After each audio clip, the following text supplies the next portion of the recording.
Hello, hello, hello. Welcome to 2022, my loves. We are here. We have made it together. I'm wondering, have y'all set intentions? Like, what's the vibe? How we feeling? I have some thoughts on my heart today, and I'm like, you know what? Let me just come through. Nothing planned, literally just gonna come through and have a conversation about some of the thoughts that I have. And for those that need it, where it resonates, please, take what you need, leave what you don't. But I'm really thinking about what collective care means during this time. Like during this time of entering this new year, I think that this is a time where anxiety sometimes can run high. I think that this is a time that can be, sometimes exciting, but sometimes challenging for us. I was listening to What Happened to You, Oprah's new book, recently. And so I was listening to What Happened to You actually today, and thinking about what that means in the context of today. What that means in entering a new year where I will say for myself, 2021 was a year. And I think we would be remiss to not acknowledge what the impacts of that level of uncertainty does to our nervous system, how that impacts our perception of the world right now, what it means to enter a new year, feeling feeling nervous and feeling, I think it's not just uncertainty, it's sometimes actually just straight up fear. And when our nervous system is feeling overly activated, how we respond, and we all respond different ways. And some of us respond by going inward. Some of us need to set intentions for the year, and some of us respond by feeling like overactive and hyper aware. And all of those responses, are not good or bad. They just are what they are, kind of thing. And my thought right now is how much we need grace. When we think about collective care, I think we can overly analyze it and overly, make up what it means or how we have to be or how we have to show up during this time. And I hope that what we can do during these early weeks, months, hopefully always, but just generally speaking right now, what I hope we can offer each other during these early weeks of the year is grace.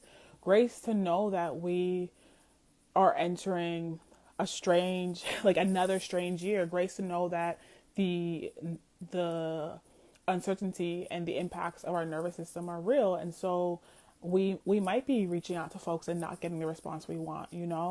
We might be having folks reach out to us and not having the capacity or capabilities to even engage in the ways that we want to. And I hope that we are able to give ourselves grace and give other folks grace, because we're not okay right now. And I think that sometimes we think because we're functioning, because we're showing up to the rote and day-to-day routines of life and doing what needs to be done, that is a testament to being well and to be accessing wellness. And this might not be a message for you, right? It's all good. If you feel like you are excited and you feel well and things are popping for you, you have my heart, and I love that for you. But for those of us who do feel like our nervous system are on edge and who are feeling a level of uncertainty, this conversation is for us. It's for those of us who are needing to give ourselves grace, but also acknowledge that other folks are needing grace right now too. And so if you are a person who's feeling excited and is having all of that, new year, new energy come to you and you want to start new projects, that's amazing. Again, I love that for you. And also let's acknowledge where we're coming from. Like, this is not just any new year, and give ourselves space. I love to see that resonates. Thank you. And give ourselves space to know that it's okay. Like, it's okay to be at this point right now where we might need to move a little slower into this new year. We might be a little apprehensive. We might need more conversation or less conversation, whatever that looks like. Everyone is in a different place, and I can't decide. I think it's very much for you to sit with yourself and think about what you need at this time. And also recognize that it might not look like setting intentions like it did last year or the year before that.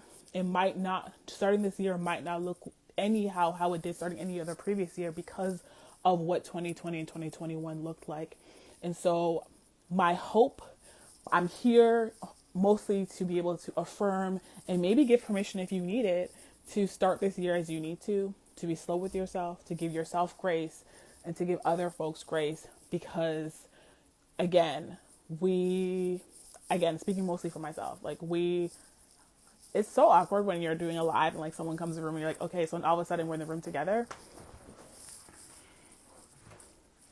Hey, so awkward, but I guess Danielle wants to. I get to be on the live. Danielle wants to join us for the Needs of Mar live. We're talking about what it means to not be feeling okay. Oh, so you are talking about my life right now. This is why I came in here. She gonna act funny, like I sit down, like I don't know what it means to not be okay right now. My father died at the top of COVID, unexpectedly, right? My first girlfriend dies shortly after him from cancer.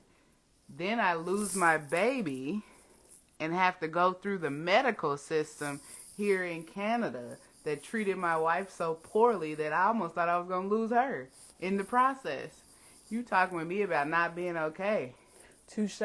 But as I was saying, I really just wanted to affirm for us, myself, my wife, y'all who need it, that it's totally okay as part of our collective care during this time to give ourselves grace, to give each other grace, and to really just take our time with the process of starting this new year and allow it to not look like what it has looked like in previous years, and to allow yourself to be where you are and also understand when other people are where they're at, because I think at this time more than ever, again, our nervous systems, I can't even imagine like where everyone else is. I know where I am, but I think collectively our nervous systems are like, what is happening? And so maybe be kind to ourselves. Absolutely. And I will tell you, and thanks for letting me bombard. I will tell you, though, something about, and I'm not going to get this 100% on point, but I think this might be Rumi. This is somebody that's poetic that talks about how grief kind of carves out that bow. Actually, I think this is Khalil Gibran, one of my favorite authors. But he talks about how grief kind of carves out that groove in us and allows us to be able to hold more. And I can see that because I do show up to my relationships with more intentionality. I do show up and try to give more grace to others because I'm understanding me not being okay, that I'm not terminally unique. Not being okay right now is going around. Like, I've had more than a few conversations here in the last couple of weeks with people I love who have been very frank and honest with me about not having the capacity for certain things, which sometimes even includes not having the capacity to be in communication. Mm-hmm. And so I'm learning how to extend grace and love and show support from a distance. And it's teaching me so much about what it actually means to be connected, right? I don't have to talk to someone every day or see somebody every year or whatever the case may be to still have our hearts connected. And I think that I've started to learn that lesson from some of the sorrow that I've been healing from as of late. Mm-hmm. Mm-hmm. And so may we be patient. May we be kind. With ourselves and with others. Absolutely. All right, y'all. Well, welcome to 2022. And our collective care tip for today is grace. And mercy. Good night, y'all. Good Peace. night. Love you.